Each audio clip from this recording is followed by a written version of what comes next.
eu quero observar um outro texto, talvez um dos versículos mais emblemáticos da Reforma Protestante, que é justamente Romanos, capítulo 1, dos versículos 16 ao 17. Esses dois versículos falam demais ao momento histórico que aconteceu a Reforma Protestante. Você pode, então, observar aí na sua Bíblia ou acompanhar comigo nos slides. São dois versículos bem curtos, mas falam uma mensagem extremamente poderosa. E diz assim a palavra do Senhor: pois não me envergonho do Evangelho, porque é poder de Deus para a salvação de todo aquele que crê. Primeiro do judeu e também do grego. Porque a justiça de Deus se revela no Evangelho, de fé em fé, como está escrito, o justo viverá por fé.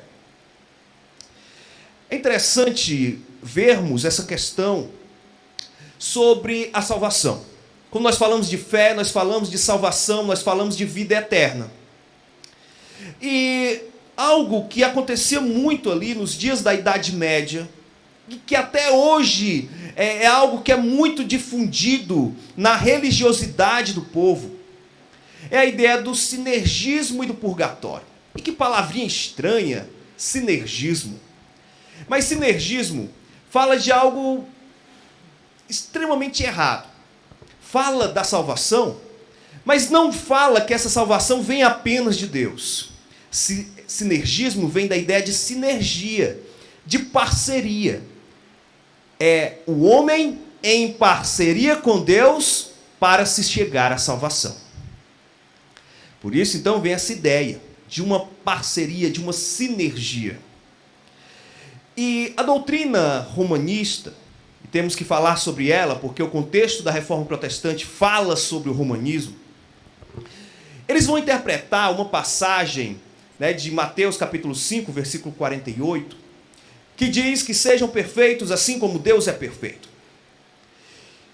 E vão dizer, então, que a perfeição é um requisito à salvação. E aí gera um problema muito grave. Porque se só serão salvos os perfeitos, aqueles que atingiram uma plenitude, quem é que pode ser perfeito? Quem pode alcançar este padrão? Mas infelizmente essa doutrina perseverou dentro da Idade Média. E como eles observaram que praticamente ninguém consegue a perfeição, também foi desenvolvida uma outra doutrina, que é a doutrina do purgatório. É a doutrina onde, se você então, dependendo do estágio da sua vida, de como você morreu, se você tinha muitos pecados, mas você havia se batizado quando bebê ou quando em algum momento da sua vida, você então iria para esse purgatório, iria purgar os seus pecados até chegar na presença de Deus. Então, dependendo de como você levava a sua vida, você ia para um estágio, imagina então como um prédio com vários andares. E o andar inferior, então, é a parte mais ruim, é a parte para os piores pecadores. E o último andar, o andar superior, é justamente a presença de Deus. Então, ali existe uma série de degraus onde você tem que ir passando do purgatório até chegar neste último estágio. Por isso que a Igreja Católica inventou doutrinas extremamente heréticas em relação ao purgatório. A primeira delas é que praticamente todo mundo um dia vai ser salvo. Alguns vão demorar mais, outros estarão em uma situação melhor. A igreja também, quando alguém morre, faz o que a gente chama de encomendar o corpo. Já viu essa ideia de encomendar o corpo? A ideia de encomendar o corpo é que quando os anjos levarem então a alma daquela pessoa, essa alma vai ser levada então ao purgatório, e a partir daí começa esse processo de purgar pecados. Então o sacerdote tem que ali fazer toda um evento, né, todo um ritual para que o corpo seja encomendado. Também existe uma outra ideia. Já ouviu falar da missa de sétimo dia? A missa de sétimo dia ela foi feita para que, depois de 7 dias que a pessoa está no purgatório, então vem então as pessoas que gostavam daquela pessoa, oram, encomendam, fazem junto ao sacerdote ali uma série de rezas para que a alma daquela pessoa ela avance. E a missa de sétimo dia não acontece apenas uma vez, né? Claro, sétimo dia é a ideia de uma semana, mas durante toda a vida daquele ente querido que ficou, ele então vai ter que ficar encomendando missas em nome da pessoa, justamente porque a salvação ela não é plena. E nós vivemos neste ambiente. Talvez até alguns aqui estejam imersos dentro deste ambiente. Mas aqui é para fazermos uma reflexão em cima da palavra de Deus. Será que isso é o correto? Será que isso é o ideal para a sua alma, para a alma da sua família? É isso que nós devemos defender? Então, quando a gente olha para esse texto de Romanos, que nós acabamos de ler, nós observamos que a fé salva. E salva plenamente.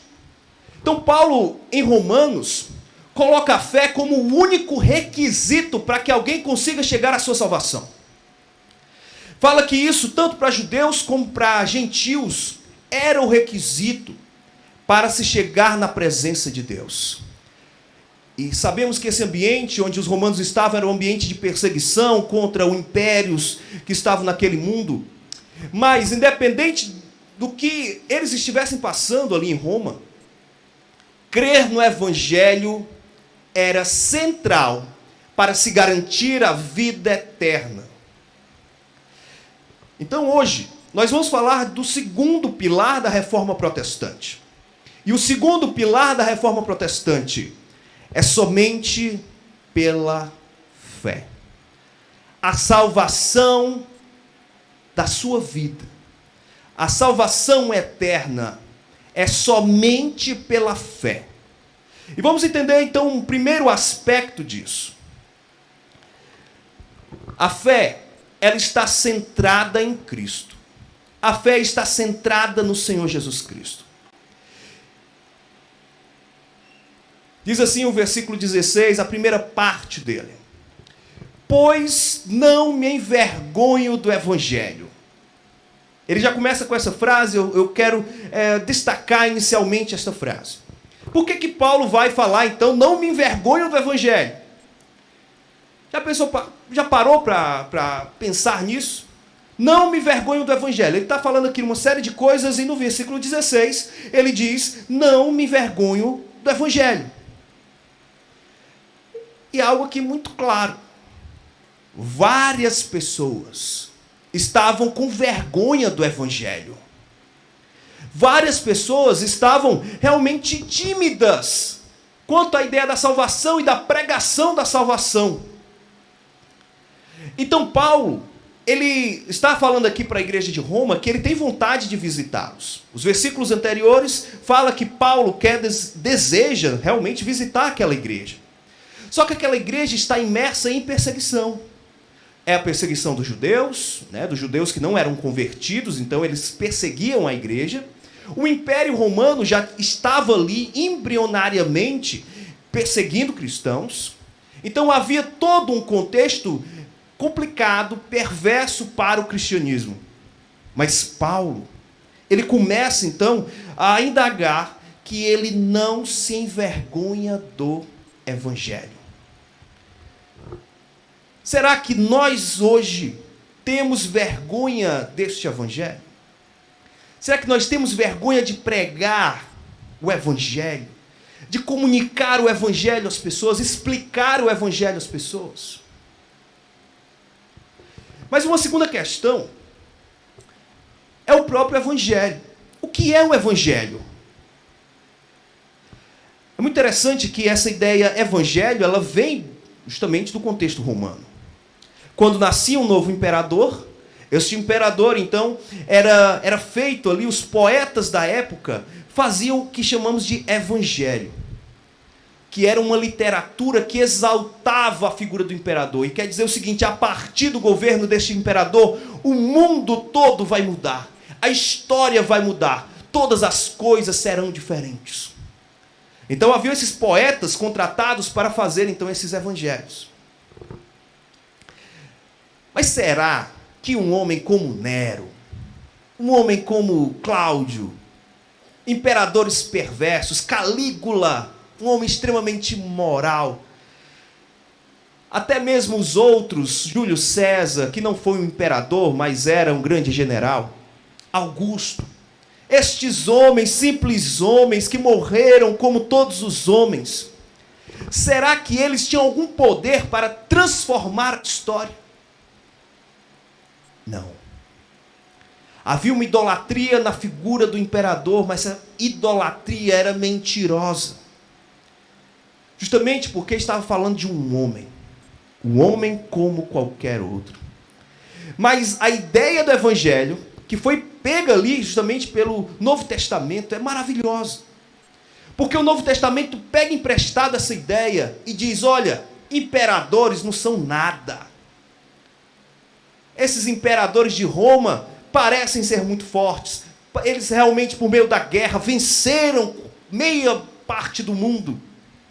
Mas continuam a ser homens. Mas Jesus não. Jesus é o único que tem condições de transformar a história, de mudar os rumos da história, de mudar vidas. E não somente mudar vidas, mas mudar a sua e a minha vida. Então, o Evangelho, o centro do Evangelho está na pessoa do Senhor Jesus Cristo. Está nessa informação tão preciosa para as nossas vidas. E quando então olhamos o que Paulo tem nos falado aqui, Paulo nos faz perceber que devemos então enxergar a fé em Jesus como a prioridade em nossas vidas. Não podemos nos envergonhar de falar deste evangelho, porque este evangelho, Paulo vai trazer uma série de explicações já, mas esse evangelho, ele não é digno de vergonha, muito pelo contrário. Devemos amá-lo, devemos entregar as nossas vidas a ele. O apóstolo Paulo não tinha medo nem de perder a sua própria vida por este evangelho. Então a nossa fé é o primeiro ponto. Ela deve ser centrada em Jesus. Agora eu quero fazer uma conexão com você aqui. Nós estamos fazendo aqui pregações históricas, ou seja, pincelando algumas coisas da história da Reforma Protestante, especialmente na história de Martinho Lutero, que foi o grande nome que trouxe a Reforma Protestante. E quando nós fazemos essa conexão, nós vemos a importância da Reforma. E vemos que os dias de Lutero eram dias onde as pessoas tinham vergonha do Evangelho. Desse Evangelho que trazia salvação justamente por meio da fé. E o Jesus que era pintado ali na Idade Média não tem nada a ver com o Jesus que nós conhecemos da Bíblia. O Jesus daqueles dias era um Jesus carrancudo, era um Jesus implacável, era um Jesus que ele queria sua perfeição absoluta. E se você errasse em um ponto, você então não era digno de estar na presença de Deus. Você nunca chegaria no céu. Não sei aqui quem assistiu aquele seriado e depois virou um filme, O Alto da Compadecida. É brasileiro, né? E é interessante, o Alto da Compadecida, lá quase no final, praticamente nas partes finais do filme, o Chicó morre, né? Os dois morrem, né? Que estão lá, morrem. E eles vão para onde? Presença de Jesus, não é? Aí aparece Jesus, e é um Jesus negro, né? Dentro da visão lá do Ariano Suassuna, e Jesus, então, começa a olhar os pecados deles. Falar dos pecados deles, diz, olha, vocês fizeram isso de errado, e vocês não merecem a salvação, vocês vão para o inferno. Ariano Suassuna é um católico realmente muito, digamos assim, aclamado, né, nos nossos dias, né? Mas que ele tenha morrido, as obras do Ariano Suassuna são muito reconhecidas. E ele, de fato, amava o catolicismo. E ele pintou ali, no Alto da Compadecida, a visão de Jesus na Idade Média. Era aquele Jesus implacável. E se você lembra do filme, né, você lembra lá da história do Alto da Compadecida, o que acontece naquele momento ali, quando Jesus está mandando, né, Chicó e os outros lá para o inferno, aparece quem? Maria. E Maria que aparece, a medianeira, para dizer, oh, Jesus, não foi assim, se acalma, Jesus. E dá um jeitinho lá. Então, Maria é enaltecida naquela situação. Mas justamente porque o Jesus da Idade Média era esse Jesus implacável. Exigia perfeição para a salvação. A ideia, então, de evangelho na Idade Média não existia. Pessoas que eram doutores em teologia, pessoas que eram doutores em conhecimentos filosóficos, eles não tinham ideia do evangelho. A ideia de evangelho era colocada em comunidades muito longe do centro da fé católica romana. Então, o que temos aqui é justamente o cenário em que Lutero estava. Lutero, então, sofria com isso, porque Lutero queria ser um cristão de verdade. Lutero foi impactado por uma série de situações na vida dele, e ele vai, então, para um monastério agostiniano, justamente porque ele sofria com essa questão de que ele iria para o purgatório, ele não queria passar pelo purgatório, ele não queria passar pelo inferno, ele queria ter a sua vida transformada. E ele realmente tentava ser perfeito. Lutero tentava ser perfeito. Mas quando ele olhava para os dogmas do catolicismo, quando ele olhava para o Jesus do catolicismo, ele nunca conseguia atingir o padrão de Deus. Por isso, se você é católico, ou se você conhece pessoas católicas na sua família, perceba se elas falam de salvação, se elas têm conhecimento de salvação, se elas dizem, eu sou salvo, por isso eu sou alegre. Não. Elas podem ser alegres com outras coisas, mas não com a salvação em Cristo Jesus. Eu digo que é até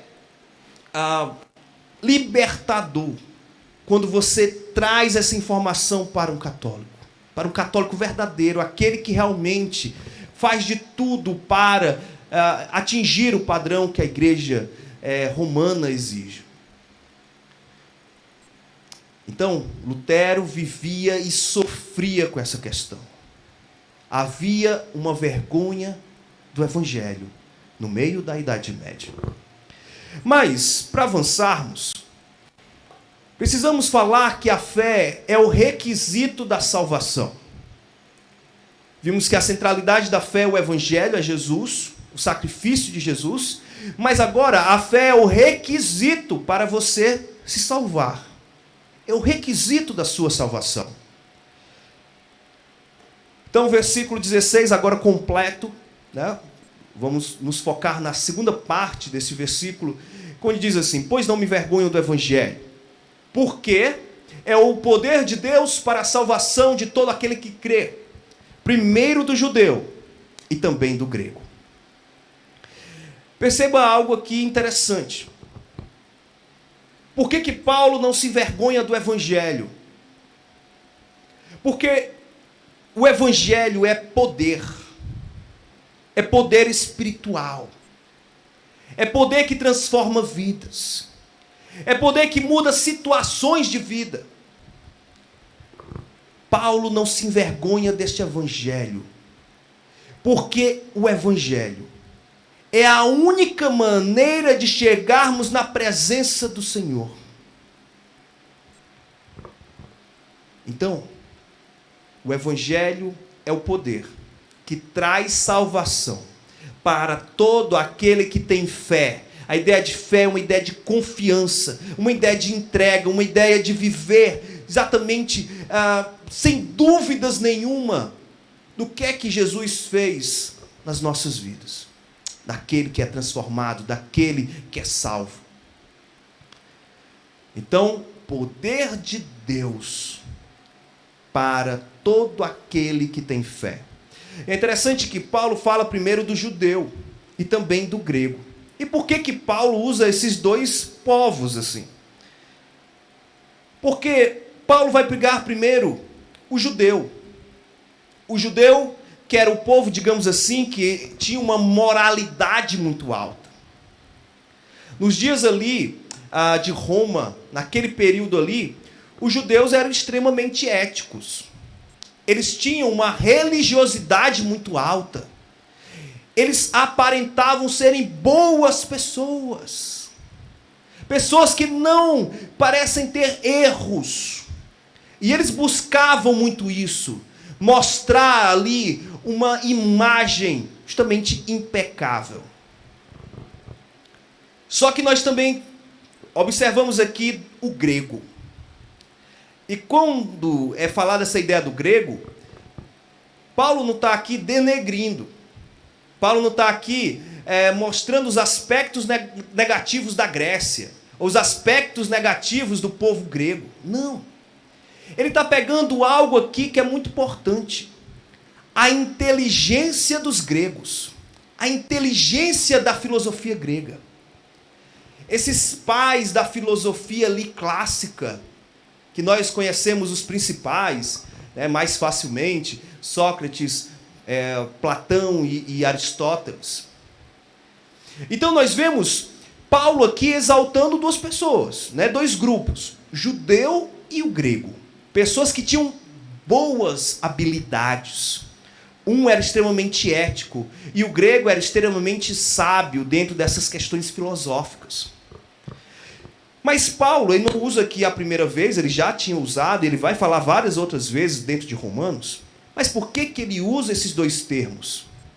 Exatamente para dizer o seguinte: mesmo que você seja extremamente ético, mesmo que você seja extremamente inteligente e sábio, você ainda precisa da salvação. Não tente se esconder atrás de uma religiosidade. Não tente se esconder por trás da ciência, por trás das filosofias deste mundo. Não tente se esconder. Você também precisa de salvação. Então, independente de quem seja, Paulo está pegando aqui, digamos, as duas categorias maiores ali do século I. Está dizendo, esse grupo, que realmente eles têm coisas muito boas neles, uma boa ética e uma boa inteligência, mas mesmo assim precisam da salvação no Senhor Jesus Cristo. Então essa é a ideia quando Paulo extrai aqui esses dois povos. Foi de uma maneira estratégica, porque ele quer mostrar que você precisa de salvação, independente do seu grau de estudo, independente da sua moralidade. Já viu aquela ideia? Fulaninho é tão bom, ele é tão legal, parece até crente. Mas parecer crente não quer dizer que você é salvo. Quer dizer que você tem uma vida boa, uma vida ética segundo os padrões do mundo. Isso não faz de você uma pessoa salva diante de Jesus, diante de Deus. Mas aquele que se entrega na presença do Senhor, que se ajoelha, que reconhece o poder de Deus na sua vida, Esse que crê, esse sim é salvo. Então devemos tirar, porque hoje em dia há essa confusão, e que também acontecia nos dias de Paulo. Pessoas éticas, pessoas inteligentes, acreditavam que não precisavam de salvação. Mas precisam. Talvez até esta maneira de passar possa enganar o seu coração. Tipo, mas se eu sou uma pessoa boa, Deus vai gostar de mim. Não. Você precisa ter fé. Porque fé é a única coisa, é o único poder que faz com que você esteja na presença do Senhor. Fazendo essa conexão, então, com o que vimos aqui de Paulo, o apóstolo Paulo vai confirmar, então, que a salvação de pecadores pela fé em Jesus é a maior manifestação do poder de Deus. Muitas vezes queremos ver sinais miraculosos, coisas grandiosas, o mar vermelho se abrindo, a gente acha que essas coisas são muito importantes. São realmente vultosas, realmente chamam a atenção, mas não demonstra o verdadeiro poder de Deus. A salvação de pecadores, a transformação de coração de pecadores é o maior poder de Deus. Então a gente precisa entender que é a fé em Cristo que demonstra este poder. E agora trazendo para dentro do ambiente da Reforma Protestante, nós vemos então que Lutero, ele cheio de dúvidas no seu coração, ele vai buscar então se encontrar com Deus. Vai para o monastério agostiniano. E é interessante falar de Agostinho, porque Agostinho, ele era um filósofo, que ao mesmo tempo era alguém que pregava a palavra de Deus, mas ele escreveu muito. E muitas das coisas que ele escreveu foi exatamente sobre salvação.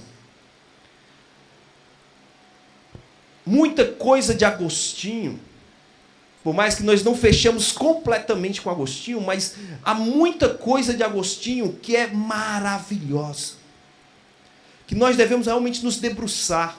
Um dos livros que mais me impactou na vida foi As Confissões de Agostinho, porque nós vemos um homem verdadeiramente transformado pelo poder de Deus. Interessante que Lutero poderia ir para qualquer outro monastério, qualquer ordem, podia ir para os jesuítas, poderia qualquer outro grupo, mas pela mão de Deus ele vai para um monastério agostiniano, que falava bastante sobre a salvação, mas estava ali escondido. Os monges agostinianos não tinham muita referência ali nos dias de Lutero. Eles não eram populares, estavam esquecidos. Mas Lutero ali, ainda dentro da sua mentalidade medieval, tentava ser perfeito. Ele vai ser conhecido como um dos alunos mais aplicados, uma das pessoas que mais se devotavam nos rituais católicos. Todos os dias ele se confessava para os seus superiores. Ele todo dia dizia: olha, eu quero atingir essa perfeição. E ele chorava, ele esperneava, ele ficava confuso, ele ficava cheio de dúvidas no coração. Mas ele queria atingir a perfeição para chegar na presença de Deus.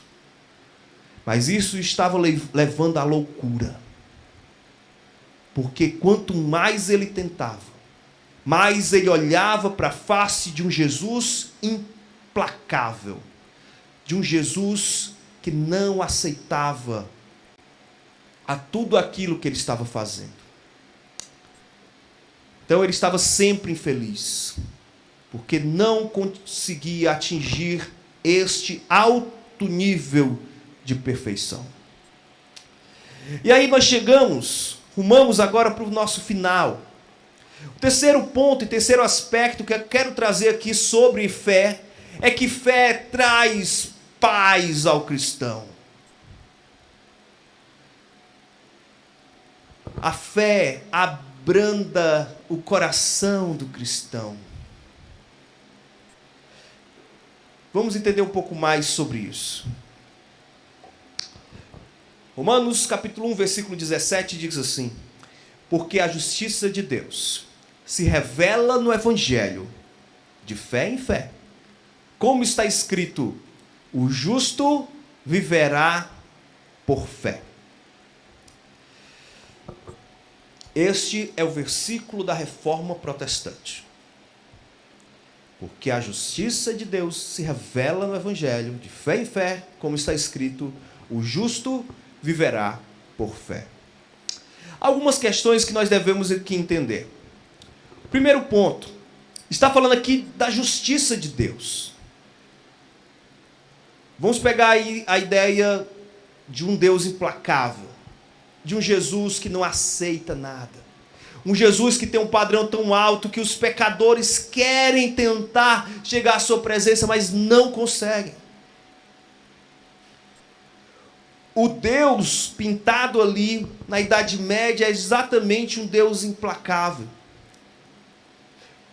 Só que o erro católico é exatamente esse. Achar que não há como ultrapassar ou como resolver essa questão. Então a infelicidade de você não conseguir estar no padrão de Deus, não conseguir chegar à justiça de Deus, pode ser sim resolvida. O católico, infelizmente, nos seus dogmas, acaba deixando isso de lado. Mas a maior contribuição da Reforma Protestante foi entender essa mensagem.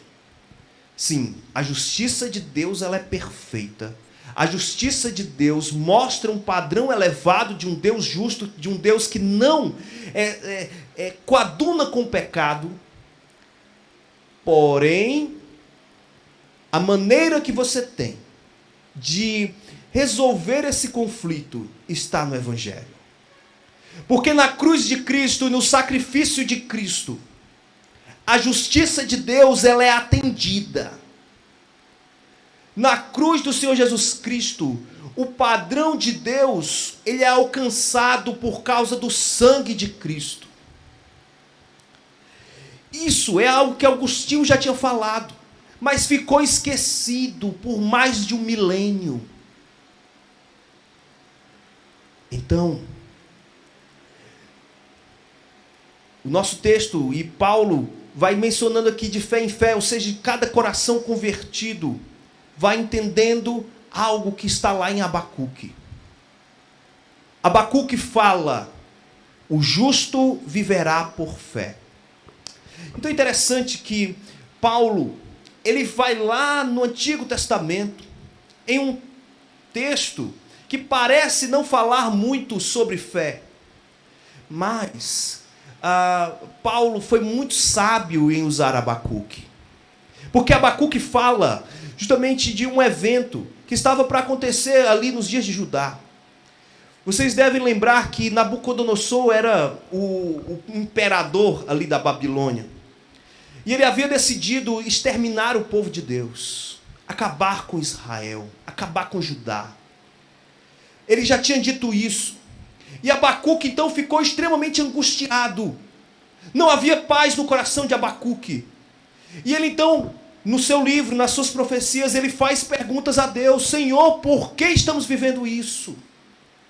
É o teu povo, Senhor. Por que tu está deixando uma nação ímpia vir lá de longe, vir lá das terras da Mesopotâmia para nos destruir, Senhor?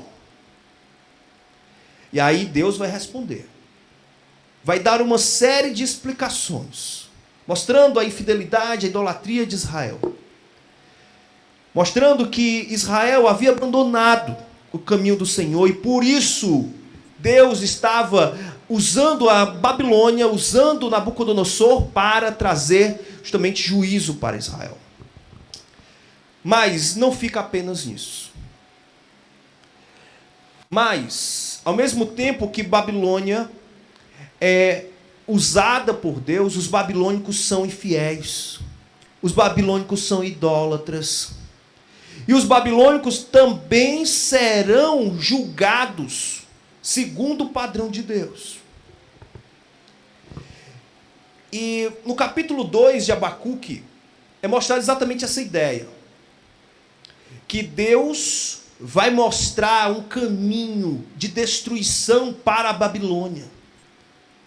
Os judeus serão vingados por causa das maldades também da Babilônia. E o ponto é, Abacuque estava confuso. Porque será que é possível vencer a Babilônia? Essa nação tão poderosa, que estava destruindo o mundo todo, que não havia exército para combater os babilônicos. E Deus disse: eles serão destruídos. E Paulo pincela exatamente essa frase que Deus diz para Abacuque: o justo viverá pela fé. Abacuque, mesmo diante de uma realidade que parecia extremamente improvável, a Babilônia ser destruída, essa nação rica, imperial, ela seria destruída. E Abacuque ficou se perguntando, mas Deus disse: você precisa crer. Você precisa acreditar na minha palavra. Parece difícil, parece improvável, parece que isso não vai acontecer aos olhos humanos, mas o justo viverá por fé. Pega essa frase e traz para os teus dias, traz aqui para os nossos dias. Pega as promessas de Deus, que Deus está dizendo, promessas de salvação, que Deus tem condição de salvar qualquer povo, de qualquer pessoa, basta ela crer. Independente do que você esteja vivendo, o mais importante para a sua vida não é passar por essa situação, mas é crer que há um Deus que tem condições de tirar a sua alma do inferno e colocar imediatamente na presença dele no lar celestial. Essa informação é muito mais poderosa do que uma informação de que Nabucodonosor iria ser derrotado, que a Babilônia seria derrotada. Porque fala aqui que Satanás e seu império serão destruídos, que o pecado vai ser destruído, e por causa disso você pode chegar sem rodeios, sem mediadores, na presença de Deus. Paulo pincela essa frase, traz essa frase aqui para Romanos e diz então: Romanos, tem um imperador aí, que é o imperador Nero. Tem as dificuldades próprias de vocês serem cristãos. Mas não vivam baseados no temor por estas coisas. Mas vivam pela fé no Evangelho do Senhor Jesus Cristo. Então é isso que é viver por fé. É acreditar que essa mensagem ela é extremamente útil para a sua vida. Essa mensagem vai tirar a sua vida do inferno e vai te colocar no reino da glória. Então o justo, ele não vive lamentando com o coração atribulado com essas coisas. O justo tem a paz no seu coração. A sua guerra com Deus é resolvida. Os pecados que nos afastam de Deus são resolvidos, justamente porque a fé no Senhor Jesus Cristo, que é o requisito para a salvação, ela traz paz. Então, meus amados, quando nós observamos Romanos, eu quero que você guarde no seu coração. Romanos mostra que a fé, ela traz justiça, a justiça de Jesus para a vida do crente. E assim garante a nossa vida na eternidade. A fé traz a justiça de Jesus para a nossa vida. Há milagre maior do que esse. A justiça de Jesus ser colocada na minha vida, na sua vida. O padrão de Jesus ser colocado nas nossas vidas. E quando nós nos colocamos na presença de Deus, Deus não impede mais a nossa entrada. É muito interessante quando você vê lá no Éden, depois que há o pecado, é colocado então ali alguns anjos, e é colocado uma espada flamejante, que elas têm um objetivo: afastar você da árvore da vida, afastar ali os pecadores da árvore da vida.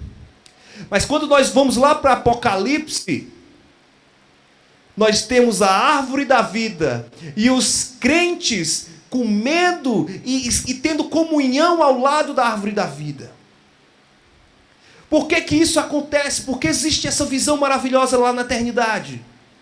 É justamente porque o justo vive pela fé. Lá é a nossa fé executada. Lá é exatamente isso que nós aguardamos. Então a nossa esperança está exatamente nisso, que a justiça de Jesus cobre a nossa iniquidade, cobre os nossos pecados, e nós somos então pareados por causa de Jesus. O nosso conflito com Deus é resolvido. E aí, olhando agora dentro de uma base histórica, esta informação que o justo vive pela sua fé impactou Martinho Lutero. No ano então de 1545. Desculpa, 1515, tá? Toda vida eu erro essas datas, mas 1515. Lutero leu Romanos, capítulo 1, versículo 17. Na sua escrivaninha, à luz de velas, tentando compreender Romanos, que ele olhava para Romanos e ele não entendia essas questões. Mas uma certa noite, no ano de 1515, os seus olhos foram abertos para entender que o justo vive pela fé. Ele não vive pelas suas forças, ele não vive pela sua obra, ele não vive tentando chegar ao padrão de Deus, porque é inatingível. Ele vive pela sua fé. Ele entende e compreende a essência da salvação. Ele se viu, então, diante dessa informação tão preciosa, ele se viu, então, livre da condenação do pecado. Meus amados, a salvação unicamente pela fé era o ensino lá de Agostinho, que é revivido, revitalizado na Reforma Protestante. E que o ensino de Agostinho era o ensino de Paulo. E agora nós podemos pegar este ensino do apóstolo Paulo, abrir as nossas Bíblias, compreender que Paulo está falando para mim e para você, que o justo vive por fé. Se você for um justo, se você for um crente, se você entregar a sua vida para Jesus, você vai atingir o padrão de Deus. Não pelas suas forças, não pela sua obra, mas simplesmente por Jesus. Isso é a pior heresia do catolicismo. Afastar o crente do seu Deus. Afastar o crente da fé. Então, quando nós olhamos isso e vemos que Lutero, ele compreendia muito bem o que é fé. Ele diz que naquela noite, eu passei a compreender a justiça de Deus como sendo uma justiça pela qual o justo vive através da dádiva de Deus, através da fé. Nos é dada. A fé é entregue a nós. Para todo aquele que se dobra na presença de Deus, essa fé é o que nos mantém justamente na presença do nosso Senhor. Então a justiça do Senhor, ela é entregue para o crente. É entregue para todo cristão verdadeiro.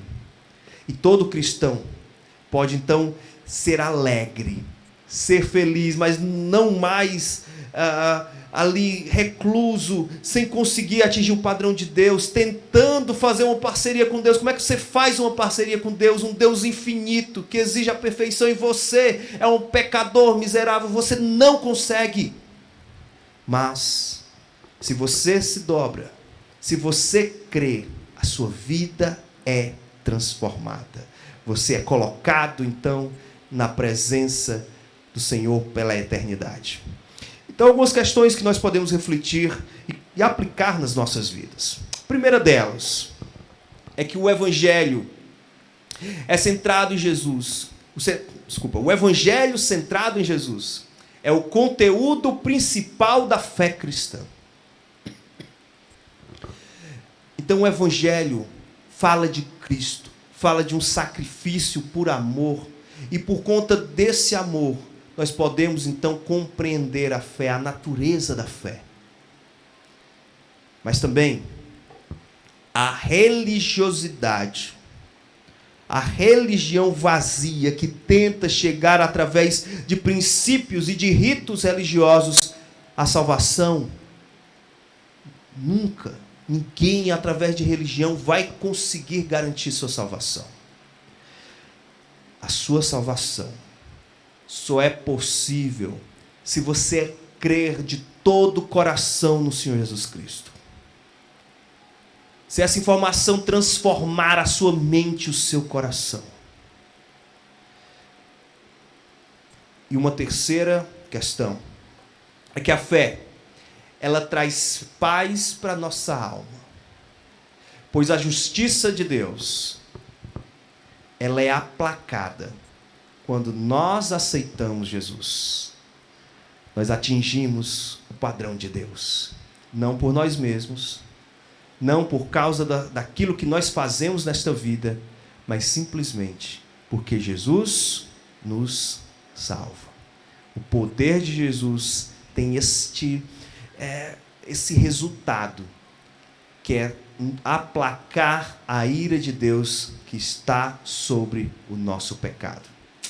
Então, podemos resumir, o que vimos aqui através do que Lutero fez. Lutero, então, quando ele compreende que o justo vive pela fé, essa informação, ela vai mudar completamente a vida do reformador. Ele vai agora se mover para falar, sem se envergonhar da mensagem do Evangelho. Essa é a conversão. Natureza da conversão é justamente crer de coração no Evangelho. E essa conversão, a conversão de Martinho Lutero, foi o estopim da Reforma Protestante. A gente quer muitas vezes dizer que foi as 95 teses de Lutero. Não foi. O começo real da Reforma Protestante foi quando o coração de Martinho Lutero entendeu o que era fé. E a partir disso, grandes coisas foram feitas. Quando nós nos empolgamos pela fé que nós temos, quando nós, de fato, entendemos o que é a fé, nós nos debruçamos, nós nos alegramos, nós nos empolgamos em falar dessa mensagem a todo mundo. Lutero fez isso. E ele transformou todo um continente, na verdade, todo mundo. Porque, na verdade, as mudanças principais do mundo aconteceram logo após a Reforma Protestante. Então, A nossa lição de tudo isso que nós vimos é exatamente essa. A vida eterna só é possível para quem deposita a sua fé unicamente em Jesus. Só há este caminho. Não há nenhuma outra forma. Apenas crer em Jesus Cristo. Vamos orar e agradecer ao nosso Deus por este tempo. Senhor nosso Deus, somos gratos a Ti, Senhor, de nos dar essa palavra tão maravilhosa. Uma palavra tão especial. Uma palavra que tem o poder de transformar o nosso coração, de transformar as nossas vidas. Ó Pai, que a nossa fé ela seja cada dia mais vibrante. Nossos olhos foram abertos e compreendemos a natureza do Evangelho. Mas isso é apenas o começo. A cada dia mais devemos vibrar pela presença de Jesus e por Jesus nos colocar na Tua presença, Senhor. Ó Pai, aumenta a nossa fé. Todos nós aqui precisamos. Senhor, ajuda a que aqueles que não compreendem a natureza da fé, elas possam ter seus olhos abertos, possam ser transformados e possam a viver para Jesus, para proclamar Jesus, para viver a presença maravilhosa do Rei eterno. Ó Pai, esse é o nosso desejo, que nos transforme, que nos capacite e que nos faça ter empolgação pela Tua obra. Ó Pai, muito obrigado por tudo. Em nome do Senhor Jesus Cristo. Amém.